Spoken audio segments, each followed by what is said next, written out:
Okay, it's Monday night's Romford Film Festival. I'm here to talk about the film with some of the filmmakers I've got here with me. Would I just introduce yourselves and your role within the production of the short film that we saw earlier? Yeah, my name is Daniel Keeble. I wrote and directed the first short film played this tonight called A Smile for Her. And my name is Alice Ryan and I produced A Smile for Her. Thank you very much. You're obviously, both of you, very well known to us here at the festival. You've had several, I don't know, I've lost count now. Do you know, but out of interest, how many? Must be at least, is it double figures now? Probably is. Oh, definitely, yeah. This one felt like a different kind of tone to me.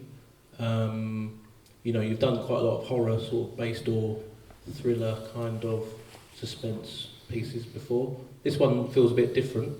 Where did that kind of come from? Yeah, so we often make, as arc pictures, we often make horror type of films or psychological thrillers, films that are kind of, well, I certainly write a lot of films that are like ambiguous or complex narrative films. Like this one, I just wanted to make something that was very easy to watch, just straightforward storytelling that my nan would enjoy.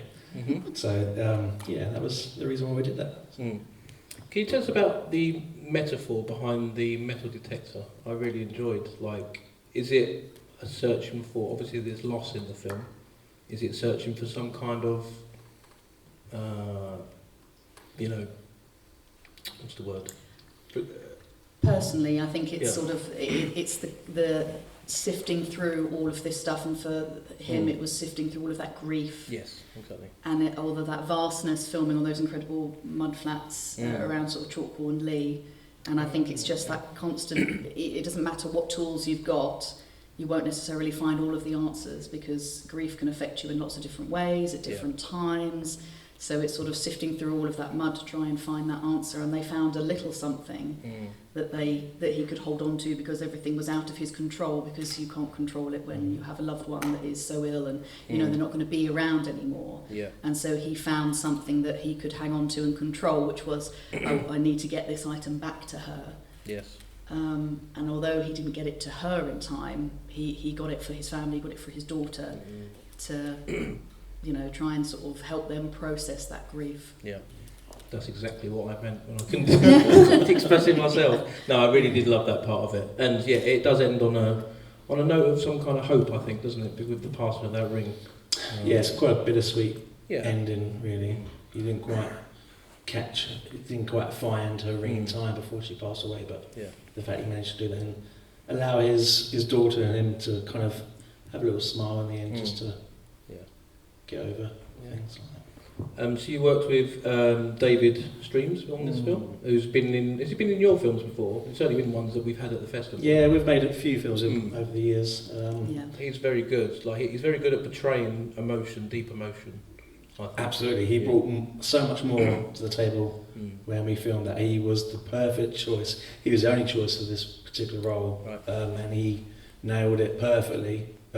He brought so much more to a character where there's no dialogue and there's not much to work with, but he nailed it perfectly when we were out there in the mud. He brought things I hadn't even thought about, just his reactions, just to, you know, there's not much to work with when there's no words, so he told the story through his emotions perfectly. Talk about the location then. So that was shot in around Southend kind of area, What you know, what kind of challenges do you come up against when you're you're in that environment?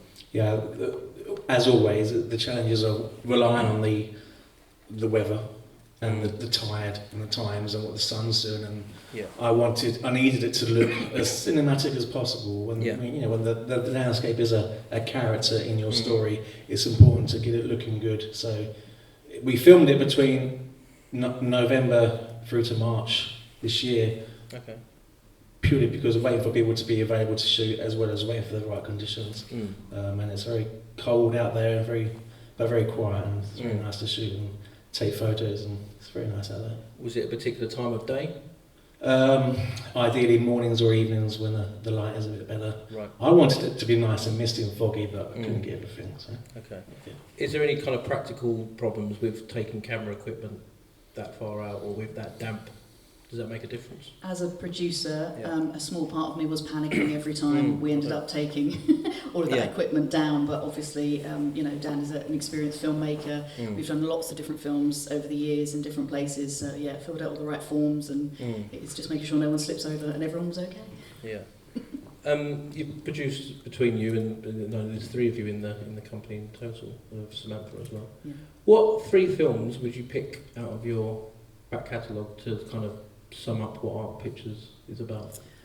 Goodness. So this is the first film that I've done with Flood Films, Dan's company. So I think I'll just have to go with with just the ARC ones. Goodness. I'm going to choose the one that I starred in, the Woods near Jacob's Farm. But that was really fun because we filmed that over 2 or 3 days, and that was like the week before lockdown. Yep. So none of us could find any toilet paper for any of the public loos we were trying to use, of course.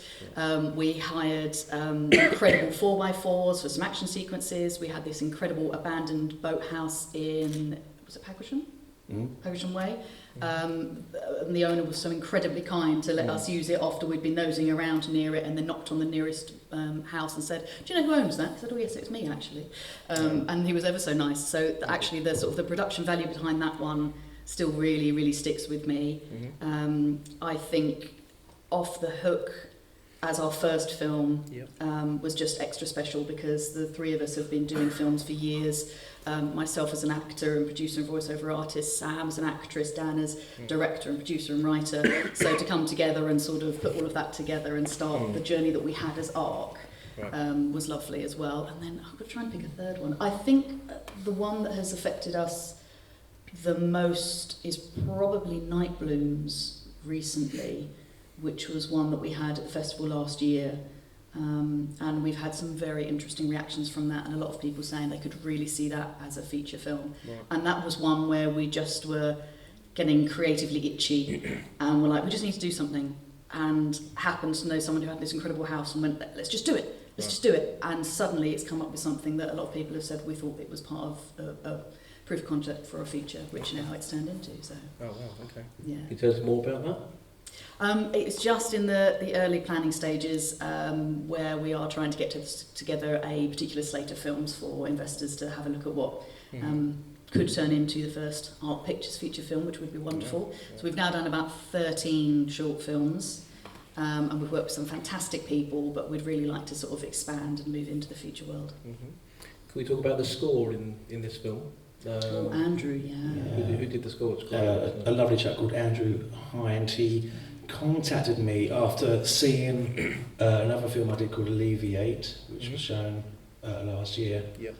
He hadn't seen that film, but he saw it was going to be shown at Norwich Film Festival, so he contacted me saying, I love the concept, I'd love to just chat to you about what you're up to. And then I said, I'm doing a new film, I love your music, do you want to do the music? And he fell in love with the story, and he wrote the music, and we worked on it together over a series of a few months, and it was perfect because when you're not working with, again, dialogue, it's really important to get the music right and to help sell the story and the ideas, not just the beautiful landscape and the visuals, but the music is really important, and he nailed it perfectly. Absolutely, yeah. When you see the film up there, what's the most rewarding moment for you, for both of you? Goodness, it is just seeing it on the big screen, having wonderful people to come and see it. Thank you so much for coming out to see our film. I have lived in Leigh-on-Sea and Southend area all my life, and yet that view, when the tide has gone out and those mud flats and everything, it's still one of the most beautiful shots ever. And when we were filming that, I was very distracted by this beautiful sunset that we had. And it was just perfect. So that view on the big screen and sharing a film that we've sort of worked so hard to put together was just, it's always very, very special. Yeah, always very special. And I know it's quite special for Flood being a slightly different film as well that you've done. Were there any audience questions at this moment? Pop your hand up. Just one there, please. Give us a shout. Can I just say I very much enjoyed it, first of all. Thank you. Just about the dialogue 3, I mean, it's pretty unusual. Was that the idea right from the start, or did you sort of settle on that at some point in the process? Well, the lack of dialogue. Yeah, absolutely. due to having little or to no budget, I couldn't afford to have a sound man, so I thought, let's make a film when I don't have to rely on the sound. So we did shoot it without any microphones, and then I was influenced by, okay, let's make something that, like a Pixar short film. A lot of their short films have no words or dialogue, and now you can tell an emotional story just through the music and the visuals. So that was my inspiration, and yeah, that was it really. And all the sounds are like ADR, so we re-recorded stuff, so I was able to direct David as he was doing things. Right. And you wouldn't hear my voice, but that's how we did it. Thank you. Chris? Thank you. So my question is, and this is for both of you, if you could dine with any character that's been in your films, which character would you pick and why? Dine with? Dine, yes. That's eat out with. Yeah, eat out. Oh, that's a good question. Oh, that's brilliant. I'm going to write that one down. Yeah. Okay, so I've now got to go back through a back catalogue of 13, 14 films, but then you've got all of yours as well for Flood. As ARC have done a lot of horror films, I think I'd be a bit nervous to dine with anyone, if I'm perfectly honest. I would dine with, we had a film called Room 301, there's a ghost, really tall guy, Ross Sandbridge played a ghost in that, and I'd eat dinner with him, I think. Yes, yeah, that would be amazing. And I think I do have to put that out there, as this film was in memory of Darren Kent. I think for one last time, having a drink with Darren Kent from Alleviate, absolutely incredible actor and a lovely, lovely guy. I'm very supportive of all the film festivals and things. So. Yeah, I was going to say it's a beautiful tribute at the end. Thank you. Very nice. Anyone else? Yeah. Just want to say also it's a beautiful piece, and it's without the dialogue and just the music, it really sort of is incredible. But I just wanted to ask about the story. Is that sort of the original story, or has it been sort of changed at all during the sort of filmmaking process? No, that was the story from start to finish. I wanted to make a film about a guy out on his own on the mudflats, and he's looking for something, and what could he be looking for? And they just, the thought of someone losing their wedding ring. How would you lose a wedding ring? Maybe through when the tide was in. So would there be on a boat? So that was a basic structure, and it didn't change from that really. We filmed according to what the script said.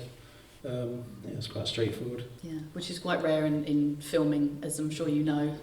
Things adapt and things change, but because it was such an important story, as you say, it took longer than perhaps we wanted just to try and get the weather right, as you say, with that landscape being such an important character to the whole thing. So stuck to it. Anyone else? No. If money was no object, have you got a film or a script that's tucked away in a drawer somewhere that you would love to make? Yeah, we have, like, ARC has several sort of script ideas. Our main one, we've got so many ideas for it, and it needs a huge budget, really. Right. Entice. Yes. Every time we have a meeting, it just gets more elaborate, and then we'll sit there very quietly and go, I don't know where we're going to get the budget for this. I'm sure, even as I'm quite a level-headed producer, and I'm sure at one point I said, well, we could have a helicopter, and no, we can't do that, can we, with this budget? So so we've got sort of one that would be money no object. It's a horror film, and it's it's fucked up, and it's crazy, and it's like, okay, this is very ARC. There's a lot going on, but we need a lot of money. Okay. Yeah. That's the dream. That's one, and then we've got quite a few others that are slightly more doable if we didn't have hundreds of millions of pounds. If anyone out there wants to give us hundreds of millions of pounds, you can find us at we.r.artpictures, and you can also talk to Dan at flood_films about A Smile for Her as well. Last question for me. What one tip would you give to a young filmmaker starting out? You've said that you've made lots and lots of films. Young filmmakers always say, for me, it's keep your passion alive, because things will prevent you from progressing. So you need to always be passionate when you're writing a film or trying to connect with other people. It feels so hard, and certainly now with the industry, it's all over the place with AI and all sorts going on. You always have to have that passion alive to keep going.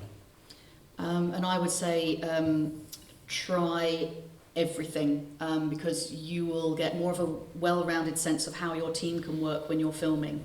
So I get a lot of people that just sort of say, oh, you know, I want to be a director. Great.